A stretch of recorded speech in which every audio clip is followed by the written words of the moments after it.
नमस्कार, स्वागत है आप सभी का टीएनपी न्यूज में और मैं हूं आपके साथ हमेशा सिंह।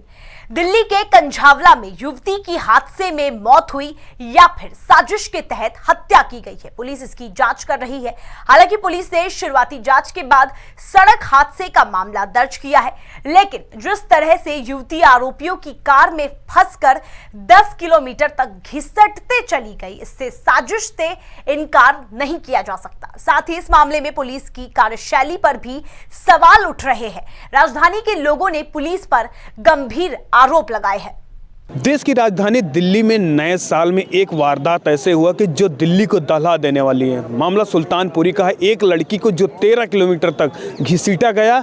अब फिर पुलिस प्रशासन कर क्या रही है, क्योंकि दिल्ली पुलिस के तो बड़े बड़े दावे थे कि 18,000 पुलिसकर्मी चप्पे चप्पे पे तैनात किए गए हैं, लेकिन दिल्ली पुलिस कर क्या रही थी और सोई कहाँ थी, इसको लेकर एक बड़ा सवाल खड़ा होता है। आइए हम लोगों से उनकी राय जानते हैं। क्या कहेंगे आप, जो सुल्तानपुरी के अंदर जो घटनाएं हुई, 4 बंदे कार में सवार थे, उसके बाद उनसे टक्कर होती है, 13 किलोमीटर लड़की घसीटी जाती है, फिर उसके बाद ये वारदात होती है। दिल्ली में हरदम वारदात होती रहती है। क्या दिल्ली देश की राजधानी अब भी कही जाएगी क्या?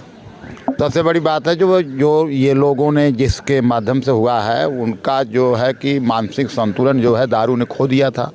जब वो खुद ही कह रहे हैं कि हमको नहीं पता चला, तो वो 13 किलोमीटर चले कैसे, उनका भी भगवान ही भला करेगा। लड़की बेचारी के साथ तो हुआ ही जो घटना हुआ है, तो ये दर्दनाक घटना है। और दिल्ली पुलिस कितना आपको संभाल पाएगी जब तक आप स्वयं संभलना नहीं चाहेंगे। हमारे देश के युवाओं और युवतियों को भी चाहिए कि हम भी संभल के चलें। ये नहीं कि दिल्ली पुलिस हमको बचा लेगी, हम पहुँचे जंतर मंतर वो छत पर से कूद जाए, दिल्ली पुलिस में बैठी रहेगी।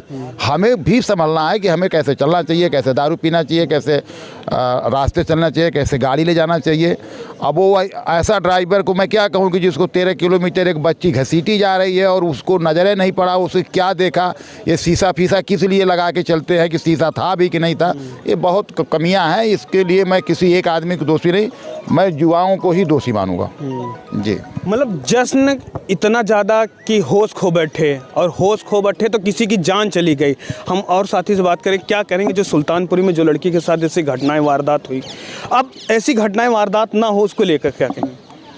नहीं, ऐसी घटनाएं तो सबसे पहले तो बात ये माननी पड़ेगी कि जो दिल्ली पुलिस दावे करती है कि हम 24 घंटे मुस्तैद रहते हैं और एडवाइजरी भी जारी करती है कि हमने आज इतने सुरक्षाकर्मी तैनात कर दिए, पुलिसकर्मी तैनात कर दिए, लेकिन उसके बावजूद इतने किलोमीटर दूर तक बॉडी घसीटती हुई जाए, तो उसके अंदर तो बड़ा शर्म की बात है। उसमें दिल्ली के राज्यपाल ने भी कहा है कि ये शर्मनाक घटना है। वहीं केजरीवाल जो दिल्ली के सीएम, उन्होंने भी कहा कि कड़ी से कड़ी दोषियों को सज़ा मिलनी चाहिए। तो क्या मेरा सवाल यही बनता है कि क्या ऐसी बातें कहने से पल्ला अपना क्यों झाड़ा जाए, ऐसा क्यों झाड़ा जाए?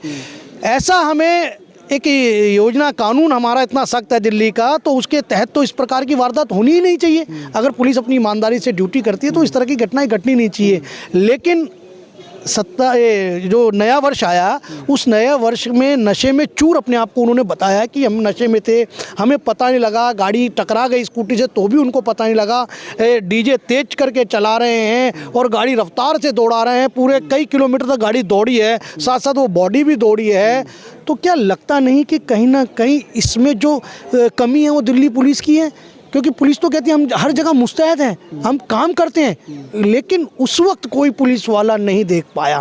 तो लेकिन बात करें, गलती तो कार वालों की है, उन्होंने गाड़ी चलाई, टक्कर मारी, उनको पता नहीं लगा। क्या वो इतने बड़े नशे में थे कि उनको कुछ शुद्ध बुद्धि ही नहीं थी और गाड़ी चलाए जा रहे थे, दौड़ाए जा रहे थे सड़कों पर, और वहीं कहीं भी बैरिकेड नहीं था उसके बीच में दिल्ली पुलिस का।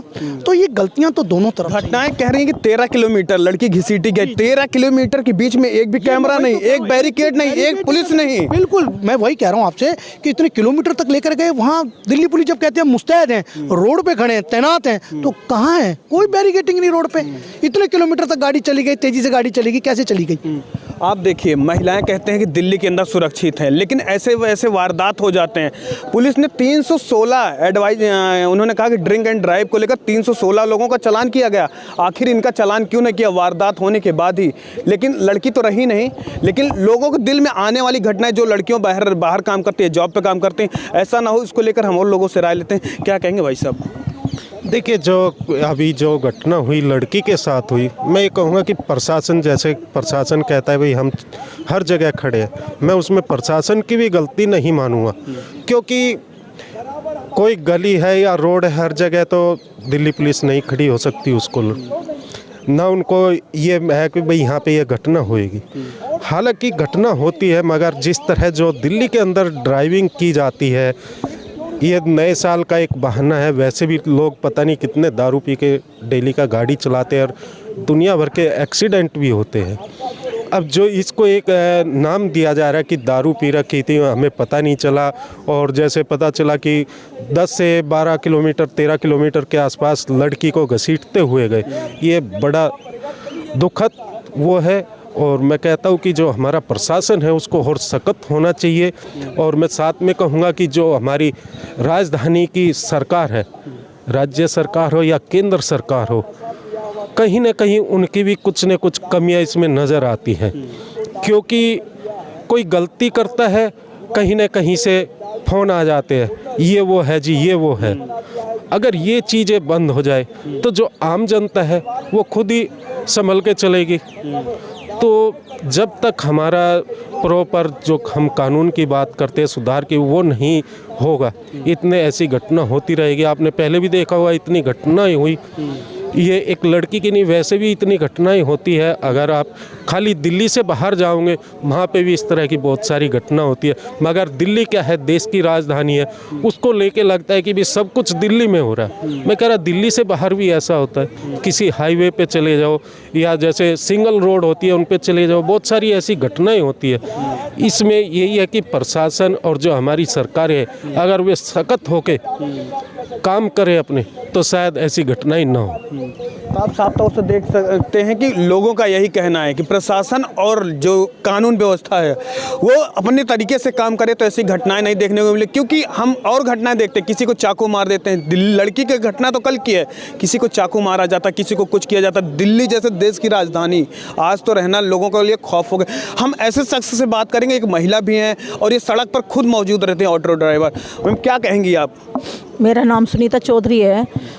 अगर वो लड़की आ भी रही थी, स्कूटी पे जा रही थी, अपना ड्यूटी करके जा रही थी, क्योंकि ये सड़क पे सबको चलने का अधिकार है, तो उनको देखना चाहिए था कि स्कूटी में कहीं टक्कर लगी है तो उसको गाड़ी को रोकना चाहिए था। उस लड़की को देखना चाहिए था कि उसको चोट कितनी आई है। तो इसको तो हम ये कह सकते हैं, उन्होंने जो है ना, ये एक तरह की हत्या की है। अगर हमारी गाड़ी में भी कोई कुछ भी थोड़ा भी टकरा जाता है या ज़रा कपड़ा भी आ जाता है तो हमारी गाड़ी ना खुद भारी होने लगती है, जल्दी सी चलती नहीं है। और उन्होंने क्या उनको दिखाई नहीं दिया कि कई किलोमीटर तक लड़की जो है ना गाड़ी के साथ मतलब खचेड़ कर ले गए लड़की को। तो ये तो एक जो है ना, उन्होंने जो ऐसा किया है ना, तो ये एक प्रशासन पर भी एक धब्बा है। और जो महिलाओं के लिए भी, कहीं भी महिलाएं सुरक्षित नहीं है। क्या महिलाओं को चलने का सड़क पर अधिकार नहीं है? और जो देख रहे थे, क्योंकि दिल्ली तो कभी सोती नहीं है, दिल्ली तो हमेशा जागती रहती है। जो लोग देख रहे थे वो भी इस बात के जिम्मेदार हैं। अगर कहीं गाड़ी, जो पुलिस प्रशासन है वो बैठा रहता है, वहाँ पर कोई गाड़ी लाल बत्ती क्रॉस कर जाए तो तुरंत चालान हो जाता है, एकदम चालान कर देते हैं। तो क्या ये हादसा जगह जगह है, वो भी नए साल वाले दिन, जो कहते हैं कि यहाँ पर जो ना, पूछूंगा कि महिलाओं को पुलिस चप्पे पर पुलिस रहती है। अरे वो पुलिस कहाँ चली गई थी? कितनी तो लाल बत्ती भी पार करी होंगी। रात के समय बैरिकेटर भी जगह जगह लगे रहते हैं, क्या वो लड़की दिखाई नहीं दी? इसलिए लड़की के परिवार वालों को 1 करोड़ रुपया देना चाहिए सरकार को, और उसके बाद उनको एक परिवार के घर के सदस्य को सरकारी नौकरी देनी चाहिए, ताकि उनका ये भी कहना है कि लड़की केवल अपने घर में ही कमाई करती थी। दिल्ली पुलिस कहती कि रेड लाइट जंप करोगे चालान आएगा। इतने बड़े वारदात होने के बाद आजकल लड़कियां क्या ऐसी घटनाओं से क्या दिल्ली से बाहर निकलेंगी, नौकरी करने जाएंगे, जॉब करने जाएंगे? ये बड़ा सवाल खड़ा होता है। क्या कहेंगे इसको लेकर? ये जो अपने पैरों पर खड़ा होने का अधिकार है, वे अपनी गुजर बसर कर सकती हैं, अपने परिवार का पालन पोषण कर सकती हैं। तो ऐसा नहीं है कि लड़की घर से बाहर नहीं निकल सकती। तो इसके लिए जो ना सख्त से सख्त कानून बनाने की आवश्यकता है। तो आप साफ तौर से देखते हैं दिल्ली पुलिस पर एक बड़ा सवाल खड़ा होता है, क्योंकि आखिर दिल्ली पुलिस 1800 पुलिस कर्मी पूरे दिल्ली के अंदर ट्रैफिक हो या पुलिस कर्मी हो ड्यूटी दे रहे थे, लेकिन इतनी बड़ी वारदात आखिर कैसे हो गई, ये दिल्ली पुलिस पर और गृह मंत्रालय बड़ा प्रश्न खड़ा करता है। अब देखना होगा, लड़की लिए वो 5 आरोपी तो जेल जाने के लिए गिरफ्तारी हो गई, आखिर पुलिस आगे की घटना क्या कर रही है। Shivam Pandey, TNP news, Delhi.